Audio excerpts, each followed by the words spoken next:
Underinsured, the risks CEOs don't realize they're even taking. Listen, you're profitable, your trucks are running, claims are finally quiet. So why are some of the smartest fleet CEOs one accident away from a financial gut punch? Well, here's the uncomfortable truth. Being insured does not mean you're protected. Most fleets are underinsured and they don't even know until it's too late.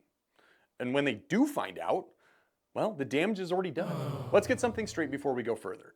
Underinsurance isn't about being reckless. It's really not. It's about outdated assumptions. Coverage that made sense maybe 5 years ago can be dangerously thin today. Nuclear verdicts are larger, repair costs are higher, cargo values are going up, legal tactics are becoming more aggressive. But many policies, they haven't kept up. Insurance is not an on or off, right? You don't either have insurance or you don't. There's a massive gray zone in between. That gray zone is underinsurance. And that's where coverage exists on paper, but it collapses under real world pressure. And that's where most fleets are sitting right now, whether they know it or not. Here's where CEOs get blindsided. They focus on compliance minimums, they trust the legacy limits, and they assume umbrella coverage fills every gap. Well, it doesn't, okay? Minimum required coverage is not maximum financial protection. Regulators, well, they care about legality. Courts, they care about damages. And plaintiffs, they care about deep pockets. And those three things are very different. Let's talk about underinsurance and how it actually works in practice. It's not obvious, and it hides in places like legal liability size limits of yesterday's verdicts, cargo coverage that is capped below the real shipment value, and deductibles that look fine until cash flow starts to tighten. Exclusions, they might be tied to routes, commodities, or driver classifications. Umbrella policies that don't sit cleanly over your auto liability. Individually, none of these really look fatal, but together, they are. Here are 5 signs you're quietly underinsured. If your limits haven't been reviewed in the last 12 months, well, there's 1. If your cargo values have increased, that's 2. If your umbrella was added to quickly save money, that's 3. If you're never stress tested a worst case scenario claim, that's 4. And if your broker can't clearly explain your exclusions, well, that's 5. Here's where things get ugly. Underinsurance doesn't just cost money, okay? It changes how the claims are handled. Adjusters become more conservative, defense strategies, well, they tighten, settlement leverage weakens, and once a gap is discovered, it doesn't disappear. What it does is it becomes evidence.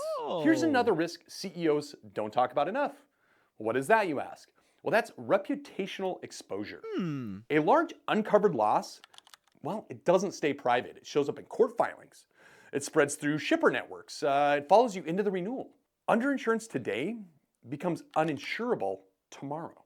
Now, I know what you're thinking, umbrella policies. Well, umbrella policies, they don't fix everything. Umbrella coverage only works if what's underneath is structured correctly.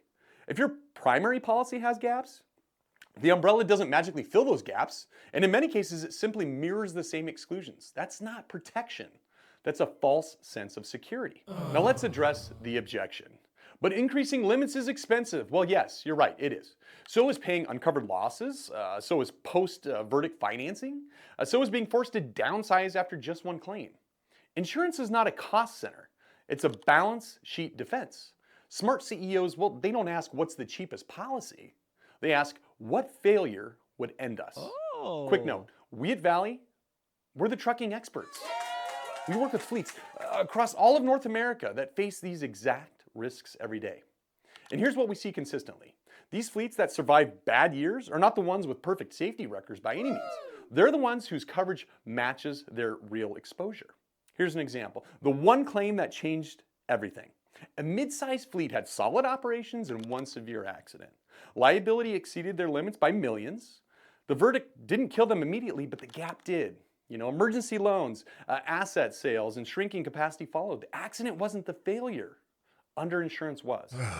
So what should CEOs actually do? Well, not panic, not blindly buy more coverage, but audit the process intelligently.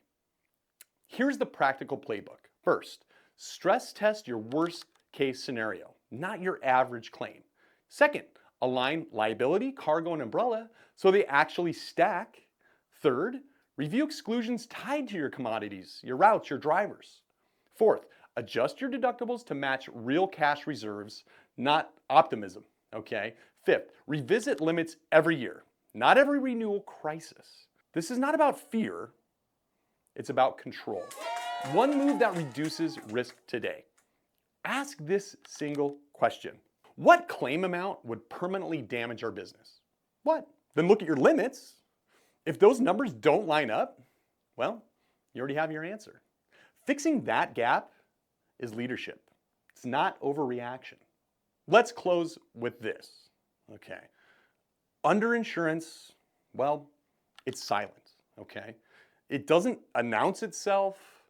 It waits, okay?